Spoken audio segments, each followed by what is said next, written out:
国政府在东突厥散的种族灭绝已成为国际议程上的热门话题，而美国的盟友一再强调需要在东突厥散拥有无限和无条件的调查权。彭博社5月31日报道称，与美国结盟的澳大利亚和新西兰政府开始要求他们了解维吾尔人目前面临的政治压迫的真实情况，不是从中国媒体，而是来自现场研究。具体而言，澳大利亚总理莫里森和新西兰总理阿登周一发表联合声明称，中国政府必须允许联合国和其他团体无条件地进入因人权问题引发关注的东突厥散地区。人权观察于2021年4月19日发表的一份关于维吾尔人的特别报告，强调了这个问题。称中国政府对外国调查组设置各种障碍，引发了关于这些障碍背后的各种问题。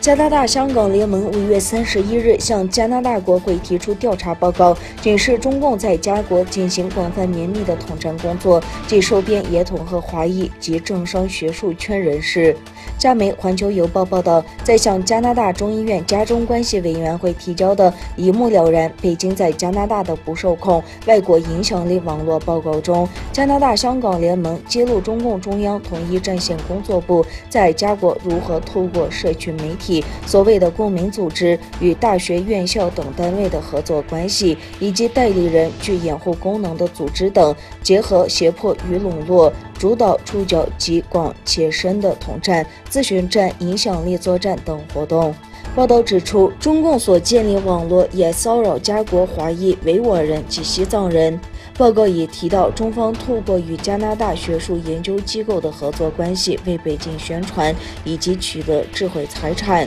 新闻网的一篇文章强烈批评加拿大大学的立场，称大学接受中国资助的事实无异于与一个屠杀数百万维吾尔人的政权结盟。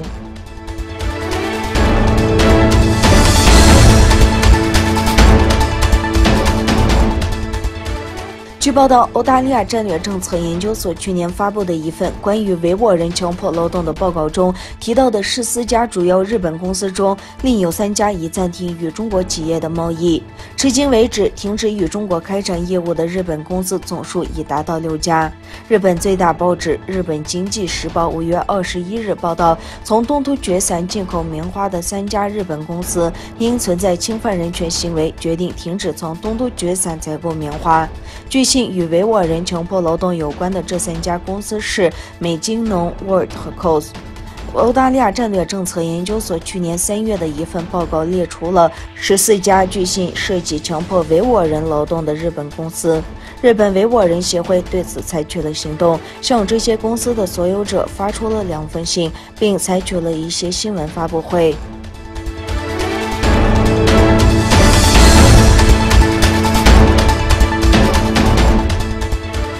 中国国家卫生健康委星期二6月1日表示，江苏省发现一例人感染 H10N3 禽流感病例。卫健委还表示，经专家评估，这是一次偶发的禽到人的跨种属传播，发生大规模传播流行的风险极低。卫健委在官网通报说，感染 H10N3 禽流感的患者是一名现居江苏镇江的41岁男子。这名男子4月23日出现发热等症状，4月28日因病情加重被收入当地医疗机构救治。卫健委还表示，中国疾控中心于5月28日对江苏省送来的患者标本开展全基因组序列测定，结果为 H10N3 病毒阳性。